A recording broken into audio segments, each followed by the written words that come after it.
আপনি কি জানেন শরীরের কোথায় চাপ দিলে মাথা ব্যথা নিমেষে সেরে যায়? কোন গাছের মূল বন্ধ্যাত্ব রোগে মহা ঔষধের মতো কাজ করে? যে রোগের কারণে মুখে প্রচণ্ড দুর্গন্ধ হয় সেই রোগের নাম কি? কোন ফল খেলে শরীরের ফ্যাট তেলের মতো গলিয়ে বের করে দেয়? করম চা খেলে কি উপকার মেলে? এরকম সব অজানা প্রশ্ন ও তার সঠিক উত্তর জানতে ভিডিওটিকে একটু স্কিপ না করে সম্পূর্ণ শেষ পর্যন্ত দেখুন। আর ভিডিওটি শেষ পর্যন্ত দেখার পর যদি আপনাদের ভালো লাগে তাহলে ভিডিওটিতে একটি লাইক করে ভিডিওটি বন্ধুদের কাছে শেয়ার করে দেবেন। প্রশ্ন: কোন গাছের মূল বন্ধ্যাত্ব রোগে মহা ঔষধের মতো কাজ করে? শতমূল, আলকুশি, কৃষ্ণচূড়া নাকি সিংকোনা?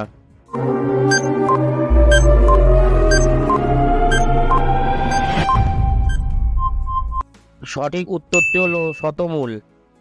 শতমূল উচ্চমানের ফলিক অ্যাসিড ও পটাশিয়ামের প্রাকৃতিক উৎস। এতে ফাইবার, ভিটামিন এ ও ভিটামিন বি রয়েছে। এটি বন্ধ্যাত্ব নিরাময় ও শক্তিবর্ধক হিসাবে কাজ করে, সেই সঙ্গে উচ্চ রক্তচাপ নিয়ন্ত্রণেও সহায়তা করে।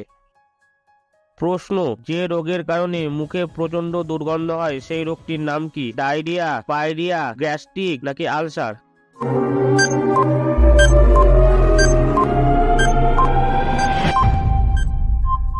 সঠিক উত্তরটি হলো পায়রিয়া।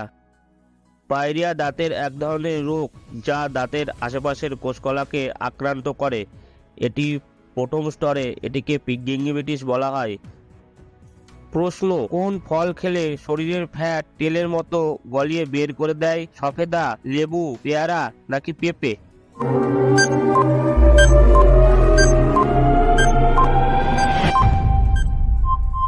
সঠিক উত্তরটি হলো সফেদা।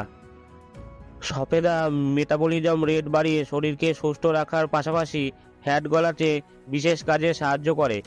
এই ফলের মধ্যে থাকা ফাইবার পেট ভরা রেখে খিদে নিয়ন্ত্রণ করে।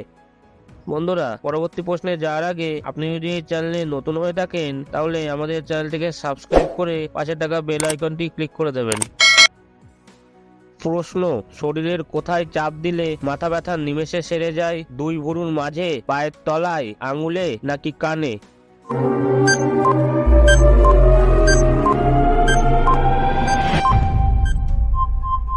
সঠিক উত্তরটি হলো দুই ভুরুর মাঝে। চিকিৎসকদের সার্ভে রিপোর্টে বলা হয়েছে যে আপনি যদি প্রচণ্ড মাথা ব্যথায় আক্রান্ত হয়ে থাকেন তাহলে অবশ্যই দুই ভুরুর মাঝখানে 30 সেকেন্ড চেপে ধরে আস্তে আস্তে ছেড়ে দিন। দেখবেন পূর্বের তুলনায় অনেকটাই স্বস্তি পাবেন। প্রশ্ন: করম চা খেলে কি উপকার মেলে?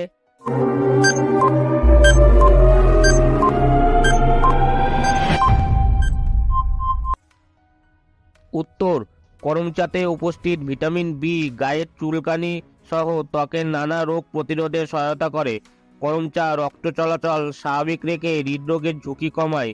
শরীরের অভ্যন্তরীণ রক্তক্ষরণ কমাতেও সাহায্য করে। বন্ধুরা, একটি সহজ প্রশ্ন আপনাদের জন্য।